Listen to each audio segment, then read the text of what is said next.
भाई का अधिकार छीनने वालों के लिए भगवान का सबसे बड़ा न्याय, प्यारे भक्तों, ईश्वर का न्याय देर से सही पर अचूक होता है। और जब कोई भाई का हक छीनता है, जब कोई लालच में अंधा होकर अपने ही खून का दर्द नहीं समझता, तो ईश्वर ऐसा दंड देते हैं जिससे आदमी की पहचान, सम्मान और सुख सब कुछ एक एक कर छिन्न जाता है।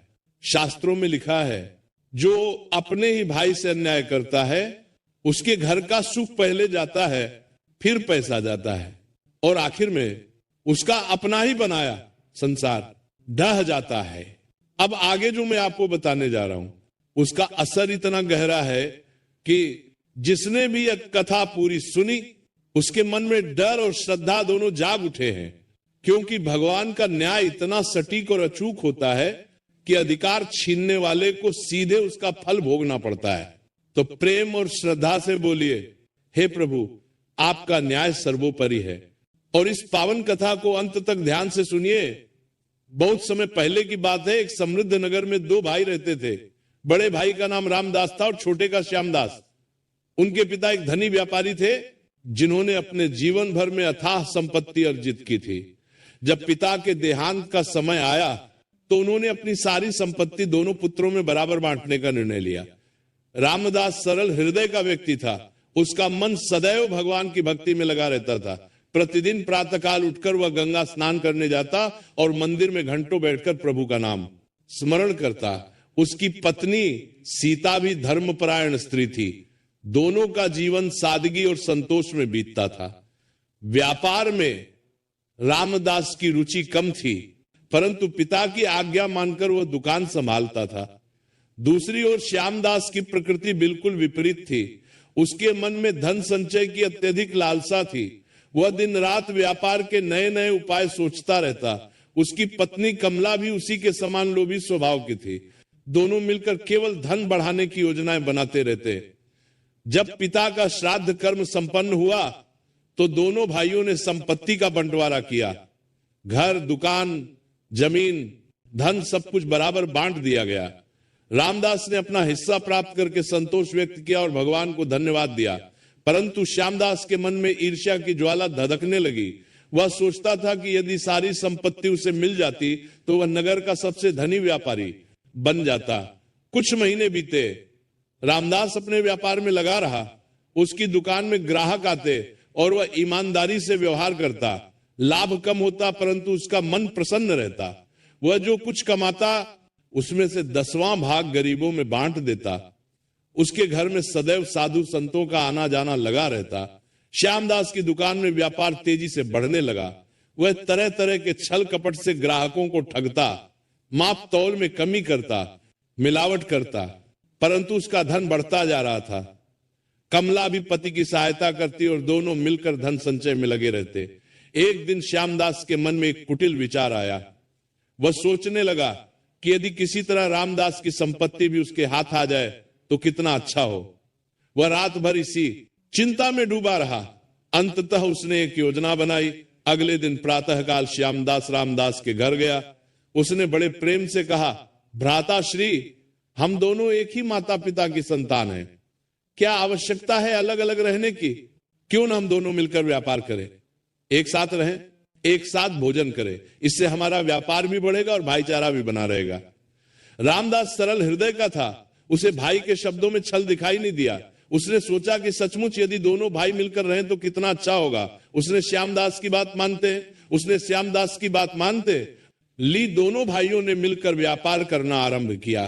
पहले कुछ दिन तो सब ठीक रहा, परंतु धीरे धीरे श्यामदास अपनी चालें चलने लगा। वह व्यापार का सारा हिसाब अपने हाथ में रखता, रामदास को कुछ भी नहीं बताता। जो लाभ होता उसमें से अधिकांश भाग अपने पास रख लेता और रामदास को कम देता। रामदास को कुछ संदेह हुआ, परंतु भाई पर विश्वास करके वो चुप रहा।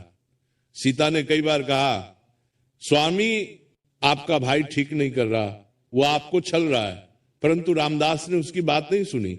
वो कहता, वो मेरा छोटा भाई है, वो मुझसे छल कैसे कर सकता है। समय बीतता गया। श्यामदास का धन बढ़ता गया और रामदास का घटता गया। एक दिन श्यामदास ने और भी बड़ी चाल चली। उसने नगर के कोतवाल को धन देकर अपनी ओर मिला लिया।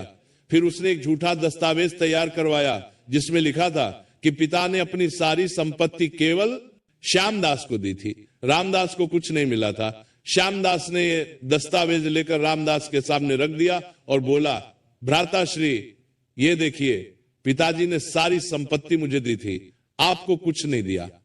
अब तक मैंने आपको अपने साथ रखा, ये मेरी दया थी, अब आप इस घर से चले जाइए। रामदास अवाक रह गया। उसे विश्वास नहीं हुआ कि उसका छोटा भाई जिसे उसने इतना प्रेम दिया इतना नीच हो सकता है। उसने कहा, भाई ये तुम क्या कह रहे हो? पिताजी ने संपत्ति बराबर बांटी थी, ये तुम्हें भली भांति ज्ञात है। श्यामदास ने कठोरता से कहा, मुझे कुछ नहीं ज्ञात, ये दस्तावेज है और कोतवाल भी इसकी साक्षी है। तुम्हारे पास कोई प्रमाण है? रामदास के पास कोई लिखित प्रमाण नहीं था। बंटवारा मौखिक रूप से हुआ था। केवल कुछ ग्रामीणों की उपस्थिति में रामदास ने उन गवाहों को बुलवाया, परंतु श्यामदास ने उन सबको धन देकर या भय दिखाकर अपनी ओर मिला लिया था। सबने झूठ बोला कि बंटवारा नहीं हुआ था। रामदास निराश हो गया। उसने न्याय के लिए कोतवाल के पास जाने का विचार किया, परंतु कोतवाल भी श्यामदास के साथ था। रामदास समझ गया कि यहां न्याय नहीं मिलेगा। सीता रो रही थी, उनके 2 छोटे बच्चे भी भूखे प्यासे थे। रामदास ने अपनी पत्नी को सांत्वना दी, चिंता मत करो, ईश्वर हमारे साथ है, वो सबका न्याय करेंगे। भाई ने जो अन्याय किया है उसका फल उसे अवश्य मिलेगा। उस रात रामदास और उसका परिवार घर से बाहर निकाल दिया गया। उनके पास कुछ भी नहीं था, केवल तन पर वस्त्र थे। रामदास ने एक पुराने मंदिर की शरण ली, वहां वे रहने लगे। प्रातःकाल रामदास मजदूरी करने जाता, जो कुछ मिलता उससे परिवार का पेट भरता। सीता भी कुछ लोगों के घरों में काम करने लगी। दोनों मिलकर कठिन परिश्रम करते और जो कुछ मिलता उसमें संतोष करते। रामदास का ईश्वर में विश्वास कम नहीं हुआ। वह प्रतिदिन भगवान का नाम स्मरण करता और कहता, प्रभु आपकी जो इच्छा। दूसरी ओर श्यामदास की संपत्ति बढ़ती गई। उसने बड़े बड़े भवन बनवाए, महंगे वस्त्र पहने, विलासिता में जीवन बिताने लगा, परंतु उसके मन में संतोष नहीं था। रात को नींद नहीं आती थी, बार बार भयंकर स्वप्न दिखाई देते। उसे लगता जैसे कोई उसे घूर रहा है, उसके पापों का हिसाब मांग रहा है। कमला भी प्रसन्न नहीं थी। धन तो बहुत था, परंतु मन में अशांति थी। दोनों में अक्सर कलह होती, घर में कभी शांति नहीं रहती थी। एक दिन एक वृद्ध साधु श्यामदास के द्वार पर आया।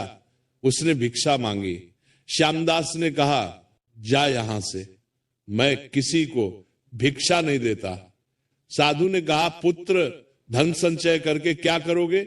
जो तुमने अपने भाई के साथ किया है उसका फल तुम्हें अवश्य मिलेगा। अभी भी समय है, उससे क्षमा मांग लो और उसका हक लौटा दो। श्यामदास क्रोधित हो गया। उसने साधु को धक्का देकर बाहर निकाल दिया। साधु जाते जाते बोला, जैसा कर्म करोगे वैसा फल पाओगे, ईश्वर सब देख रहे हैं। कुछ दिनों बाद श्यामदास का बड़ा पुत्र अचानक बीमार पड़ गया। वैद्यों ने बहुत उपचार किया, परंतु कोई लाभ नहीं हुआ। बालक दिन प्रतिदिन कमजोर होता गया। श्यामदास ने हर संभव प्रयास किया, परंतु कुछ काम देने मार में पुत्र मारने के लिए, तो पुत्र मार में पहला इसकी तारा प्रयास किया, नहीं आया। एक रात बालक की हालत बहुत खराब हो गई। श्यामदास और कमला उसके पास बैठे रो रहे थे। तभी उसी वृद्ध साधु का चेहरा उसकी आंखों के सामने घूम गया। उसे साधु के शब्द याद आए। श्यामदास घबरा गया। उसने सोचा, कहीं ये बालक की बीमारी उसके पापों का फल तो नहीं, परंतु लोभ इतना प्रबल था कि वो अपनी गलती स्वीकार नहीं कर पाया। बालक की हालत दिन प्रतिदिन बिगड़ती गई। श्यामदास ने नगर के सभी प्रसिद्ध वैद्यों को बुलवाया। उसने देवी देवताओं के मंदिरों में बहुत धन चढ़ाया, यज्ञ करवाए, परंतु कोई लाभ नहीं हुआ। बालक की श्वास धीमी पड़ने लगी, उसकी आंखें ढंस गईं और शरीर केवल हड्डियों का ढांचा रह गया। एक रात्रि को श्यामदास को स्वप्न आया। उसने देखा कि एक विशाल दरबार है जहां यमराज विराजमान है। उनके सामने श्यामदास खड़ा है और उसके सभी पाप एक एक करके गिनाए जा रहे हैं। यमराज ने कहा, तूने अपने सगे भाई का हक छीना, तूने झूठ बोला, छल किया, मासूम बच्चों को भूखा रखा, तेरे पापों का घड़ा भर चुका है, अब तुझे दंड मिलेगा। श्यामदास चिल्लाकर उठ गया उसका पूरा शरीर पसीने से भीग गया था। कमला ने पूछा, क्या हुआ, तुम इतने घबराए क्यों हो? श्यामदास ने कांपते स्वर में कहा, मुझे यमराज का स्वप्न आया, वे मुझे दंड देने वाले हैं। कमला ने कहा, यह तो केवल स्वप्न है, चिंता मत करो। परंतु श्यामदास का मन शांत नहीं हुआ। उसे लगातार अपने पापों का स्मरण होने लगा। प्रातःकाल जब वो बालक को देखने गया तो वैद्य ने कहा, आज रात्रि से पहले ये संसार छोड़ देगा, अब कोई आशा नहीं है। ये सुनकर कमला जोर जोर से रोने लगी। श्यामदास भी विलाप करने लगा। तभी वही वृद्ध साधु पुनः द्वार पर आया। उसने कहा, श्यामदास, अभी भी समय है, तू अपने भाई से क्षमा मांग ले और उसका हक लौटा दे, तेरा पुत्र बच जाएगा। श्यामदास ने सोचा कि साधु सच कह रहा है, परंतु लोभ ने फिर उसे जकड़ लिया। उसने कहा, मैं कुछ नहीं लौटाऊंगा, ये सब मेरा है। साधु ने दुखी मन से कहा, जैसी तेरी इच्छा, परंतु याद रख, ईश्वर का न्याय अटल है। उसी दिन सूर्यास्त से पहले बालक ने प्राण त्याग दिए। पूरे घर में कोहराम मच गया। श्यामदास और कमला छाती पीट पीट कर रो रहे थे। नगर के सभी लोग शोक प्रकट करने आए, परंतु किसी का मन श्यामदास के प्रति दुखी नहीं था। सब जानते थे कि उसने अपने भाई के साथ कैसा अन्याय किया था। बालक का अंतिम संस्कार हुआ। श्यामदास टूट गया।